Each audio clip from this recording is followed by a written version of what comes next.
So in today's video we will discuss about the Mughal Empire in India. So let's start with the video. So here is a mind map that represents the Mughal ruler that came in India. So first ruler was Babur and he was the founder of the Mughal dynasty.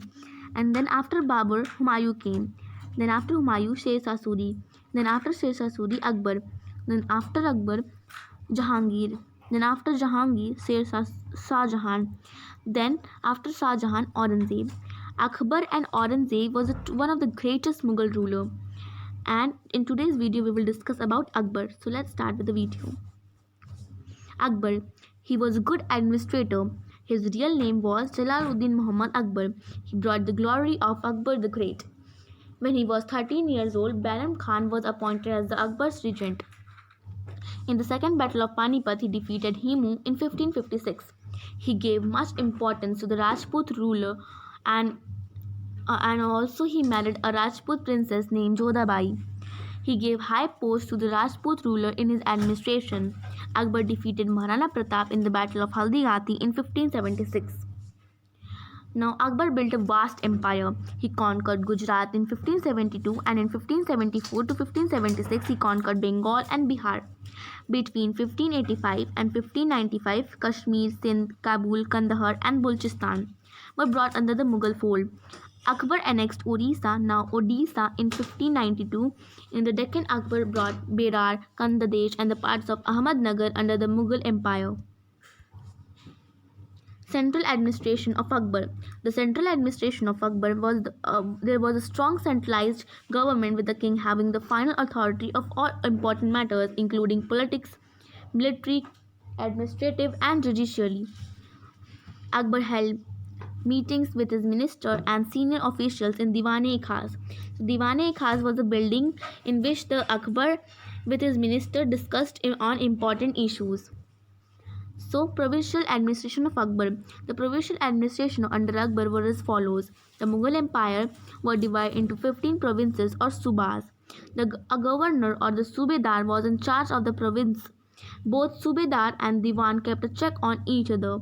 The provinces were divided into districts or sarkars. So, let's discuss the main thing, which is military administration. Akbar paid much attention toward the organization, equipment and discipline of the army. For efficient military administration, he introduced a new system known as Mansabdhari system. The Mansabdhar had to maintain soldiers according to his grade or rank. There was 33 grades of these Mansabdhar who maintained soldiers ranging from 10 to 10,000. They were paid salaries in cash and the system of assignments of land was discouraged. They were directly under the charge of the emperor and were promoted, disgraced, and dismissed at his will. He also revived the practice of taking descriptive rolls of the soldiers and branding the horse. A large number of troops were no doubt supplied by these Mansabdar, but Akbar had to maintain a standing army of his own. The Mughal army consisted of infantry, cavalry, artillery, elephants, and navy. The cavalry was one of the important wings of the army, and special attention was paid towards its organization and equipment. So here we saw the branding of horse process. So why it was taken? It was taken because the branding of horse was used as the quality horses for it, and they were used by princes or prince for going into different kingdom or something for traveling. So this process was of heating an iron into the fire. When it was red, they stamped into the horse. So this was the process of branding the horse. And of course, if the empire is very big, then for fighting they will needing elephants and navy for that. So that's all for this. And social reforms. Akbar held the welfare of his people always in his mind. He had taken several measures to improve the general condition of his subjects. In 1563, the pilgrim tax, which was a great burden on the Hindus, was abolished. In 1564, Jizya, a tax which was imposed on non-Muslims, were also abolished. Akbar tried to stop the practice of sati, child marriage was discouraged, and the female Infanticide was forbidden. Window marriage was encouraged.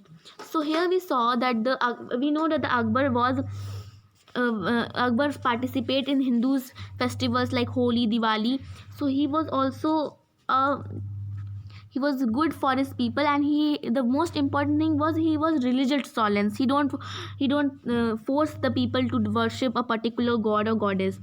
He only thought that everyone has the right to worship his or her god. That's all for this. Now, literacy work during the Akbar region. He started a department of translation of work.